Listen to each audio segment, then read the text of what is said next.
प्रभुंकर महान नाम धन्यवाद हो। प्रभु आज समय देइथिबारु मु प्रभु को धन्यवाद दिए। आज विशेष करी गोटे विषय रे माने आलोचना करिबा जहाँकि युवती मानकर निमंते आउ देखंतु ए समय बहुत शीघ्र चलुची। जीवन किछि भरोसा नहीं। आंभ मानकु अब समय नहीं। आपण मानकु 15 वर्ष हुंतु आपण माने 60 वर्ष हुंतु आपण मानकर वर्ष जेते हेले मध्य आम मानकु समय नहीं। प्रिय माने अनेक लोक मो पाखरे बहुत समय अच्छी बोली भावन्ते आ पाप बारंबार करती। अनेक ख्रिस्टियन लोक भी एक कथारे भ्रांत अछंती। से माने समय बहुत अच्छी बोली भावन्ती। सेथिपाई से माने पापर आनंद नौछंती, एंजॉय करुछंती आ जीवनर चिंतारे पड़िछंती, परमेश्वर को भूली जाइछंती।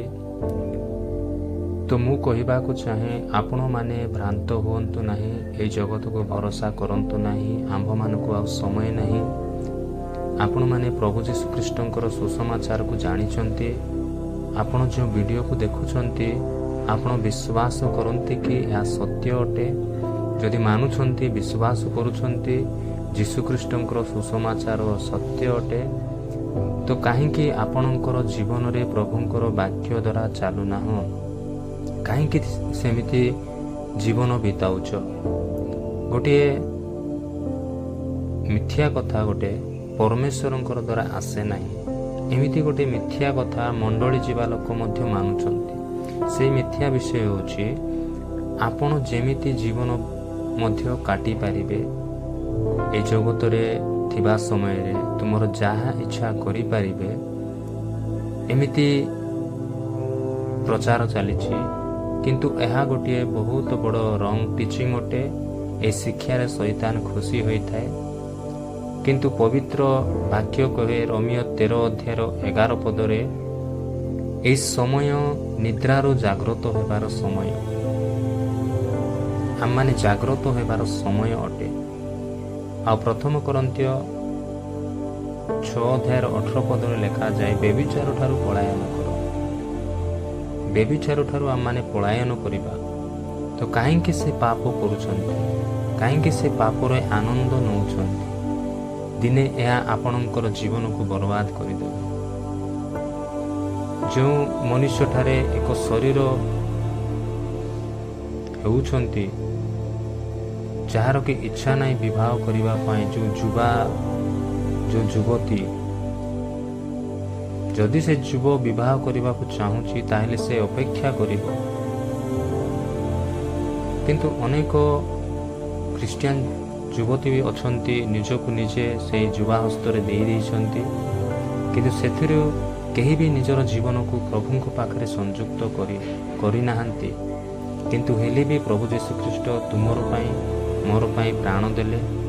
हेले भी आपणकर जीवन को अलगा लोक ठारे समर्पित करिछंती। तेणु जिसाई पुस्तक रे मध्ये लिखा जाई अछि 52 अध्याय 1 पद रे जाग आमाने जागृत हेबा। तो मु ए मेसेज रे कहिबा को चाहे प्रभुंको ठारे अनंत संपर्क स्थापन करंतु। आ जिसाई पुस्तकर 55 अध्याय 6-7 पद रे लिखा अछि परमेश्वर को खोजिबा। परमेश्वर आम मान को क्षमा करिवे। परमेश्वर को आम माने केमिति खोजिबा? परमेश्वर को आम माने प्रार्थना करिबा। व्यक्तिगत जीवन रे प्रभु को ठारे संपर्क स्थापन करिबा। यीशु ख्रिस्ट ही एकमात्र मध्यस्थी परमेश्वरंकर और मनुष्यर। तो आपणकर बंधु बांधव आपणकर पास्टर यह करि पारंती नाही। यह गोटे व्यक्तिगत संपर्क प्रभुंक ठारे।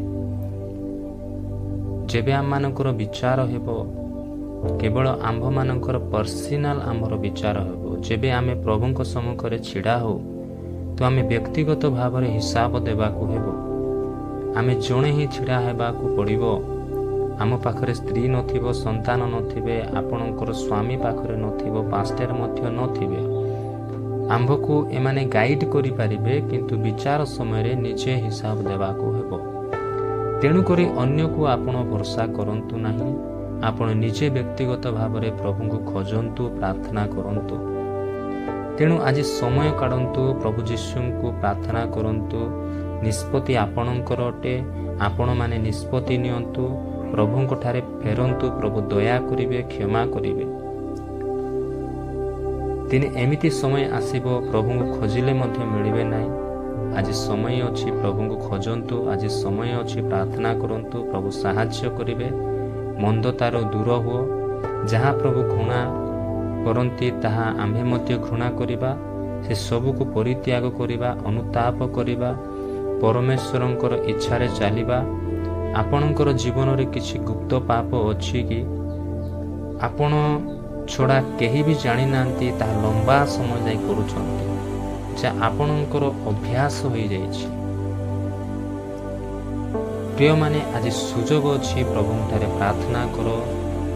ପ୍ରଭୁ ଦୟା କରିବେ, ପ୍ରଭୁ କ୍ଷମା ଦେବେ। ପ୍ରଭୁ ଏହି ବାକ୍ୟ ଦେଇ ଆମମାନଙ୍କୁ ଆଶୀର୍ବାଦ କରନ୍ତୁ। ଆମେନ୍।